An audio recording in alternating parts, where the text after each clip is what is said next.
Okay, during 2023, I watched or rewatched 40 horror movies.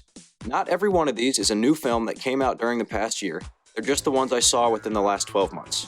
Here they are, from my least to most favorite, starting with... Oh no! If you are so inclined to declare this is a well-made or even competently made film, despite its egregious execution due to your aligning with its blatant politics and pandering to an obvious demographic, that is your choice.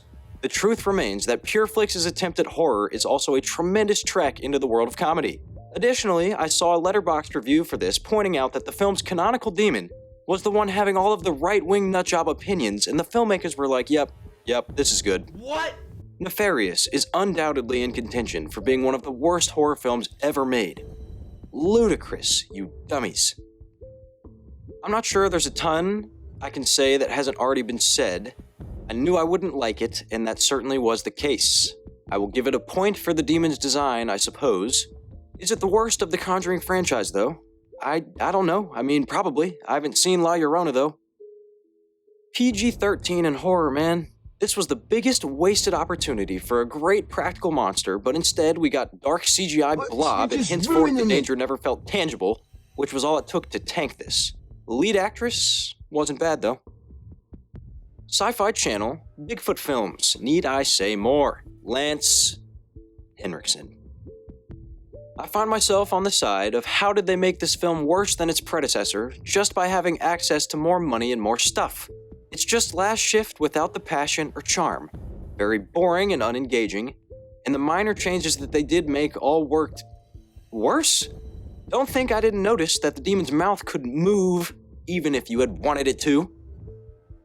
I have forgotten almost everything about this movie, and I saw it pretty recently. I thought most of the acting was pretty good, if I recall correctly. Not something I'd ever see myself revisiting. The Thing, but on a boat, and done poorly. Why does every single movie like this try to recreate the blood testing scene? It is never going to work.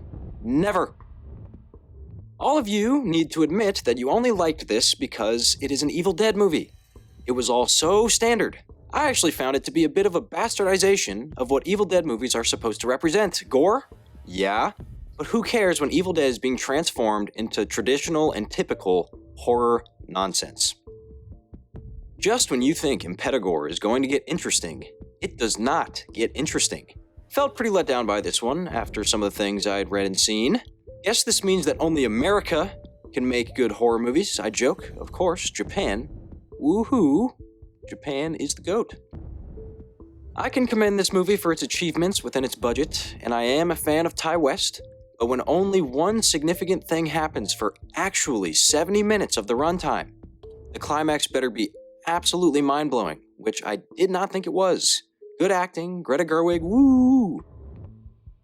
Handsome guy thinks aliens are demons or devils or something. Was much more boring than expected. I can sort of appreciate what they were going for, but there wasn't much to latch onto or care about. It was one of those experiences I was just sort of waiting to be over. Another one that had a lot of potential to be pretty solid but began to topple beneath its own cliches and tropes as it went. Things like the dream sequences offered the film no favors. Emma Watson's accent was inconsistent at best.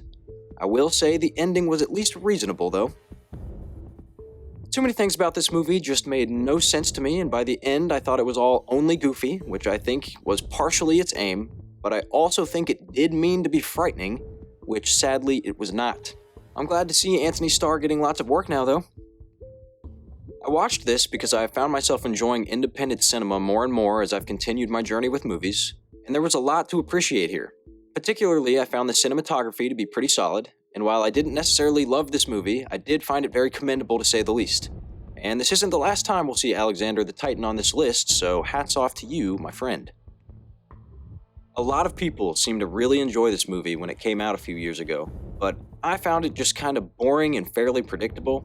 I'm glad to see a film centered around something other than a Christian demon or devil, but that being the case didn't make this any less predictable or cliched or just kind of bland. I enjoy the setting here, and the acting was all pretty good across the board, but again, by the time the credits were drawing near, I found myself pretty bored and pretty unimpressed by the climax. I particularly enjoyed the performance by Isaiah Washington. Here's probably my most controversial take of the year. While there was certainly a lot to appreciate within this movie, and I have nothing but respect and support for the filmmakers and the filmmaking here, but the movie itself, while interesting at a few points with its execution, I found to be all pretty standard and predictable fare, with an ending that left me only wondering if it was meant to take place within our reality at all. Great acting and solid direction. Very good first feature. Don't know if I'll go see the sequel or not. I struggled to remember much about this movie, but I recall finding its positives and negatives to about equal one another. Another one not set in America though, so points for that. A rarity in setting and time period for horror, there were things I liked, and there were parts that made me really roll my eyes. While the plot is a cool concept, if you're paying attention, it's pretty easy to uncover what's really going on pretty quickly. Certainly a very interesting movie and story. I liked Sawtooth Jack as a kind of villain, but this is also one where you can piece together what's going on pretty fast before any of the big reveals or anything. I liked what they did with the shutter speed though at a few points. Mind-blowing dance sequences, great cinematography, a very unique execution, but almost a uniformly unappealing story without any characters to really care about or root for. And the ones that I did like, I didn't like them that much, so from a technical standpoint, phenomenal. From a writing standpoint, I could really take it or leave it.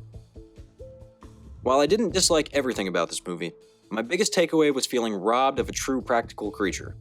I saw so many cool and great-looking behind-the-scenes pictures of an awesome vampire suit. But in the actual movie, whether it was purely CGI or the suit just being ruined by CGI touch-ups, it felt entirely wasted either way. This is the best idea for a horror movie I can possibly think of. The opportunities for something like this are endless. I thought the CGI and the lighting are honestly what just ruined it. I fall in the very lonely camp of thinking it was just fine instead of a masterpiece, or the worst movie ever. Good makeup and gore, I suppose. How does this dude keep getting all this funding, though? Almost liked it. Enjoyed the set and production design, but by the end of the movie, the characters were acting like their brains had actually been removed, and that is always going to take me out of the film. The acting was great all around, and there's no denying this was an interesting and unique idea, but at the same time, this wasn't a situation I found particularly frightening. Many of the thematic elements I found to be particularly on the nose as well, which I never particularly enjoy, but that's just me. I enjoyed a lot of this movie, and many people have been quick to point out that the characters make a lot of really bad choices. And while I can somewhat see the position that they're just layered and complicated people, I think perhaps more they're just gigantic idiots and not so different from any other stupid character in a horror movie. There was overall more good than bad, though. Unlike its remake, Malum, I found this to be really charming, and I think they accomplished a lot with a little.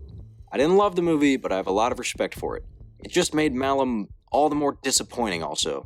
How were all the creature effects and makeup and all that stuff so much better in this? It just packed way more of a punch. This is another completely independent film I watched by a filmmaker on YouTube named Oliver Thrush, and there was plenty on display that spoke to its amateur nature, but there was even more that showed this young man to have a lot of promise.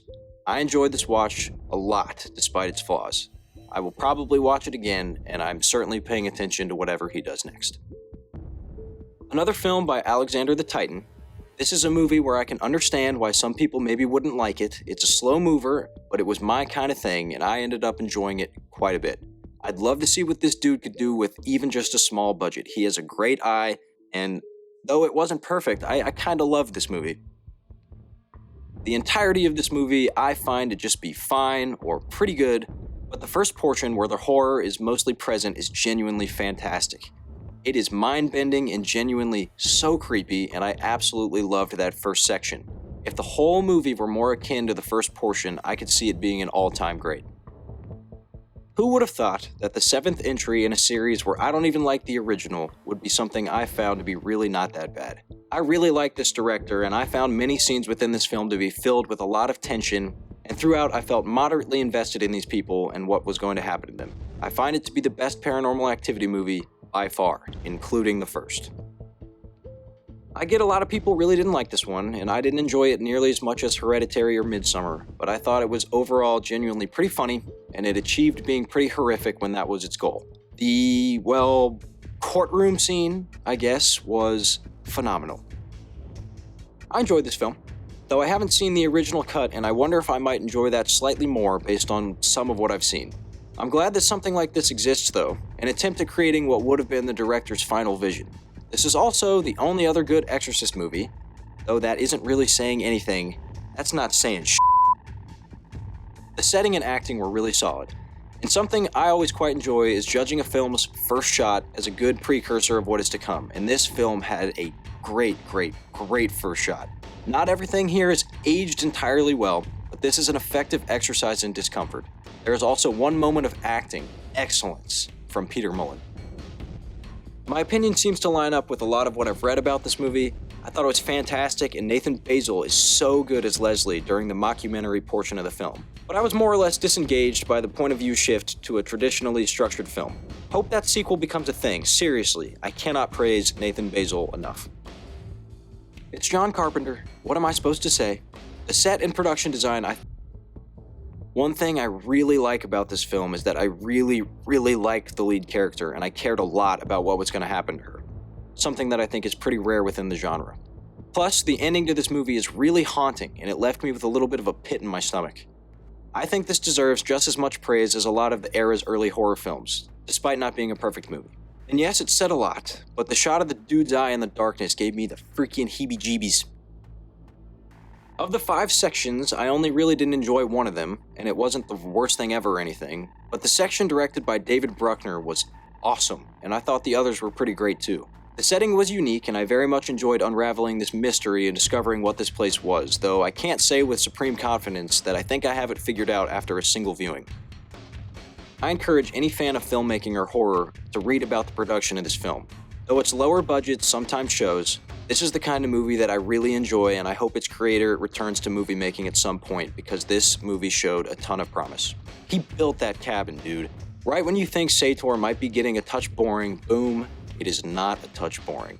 Though I will admit I can see why some people might think it was boring. Not me. I loved it.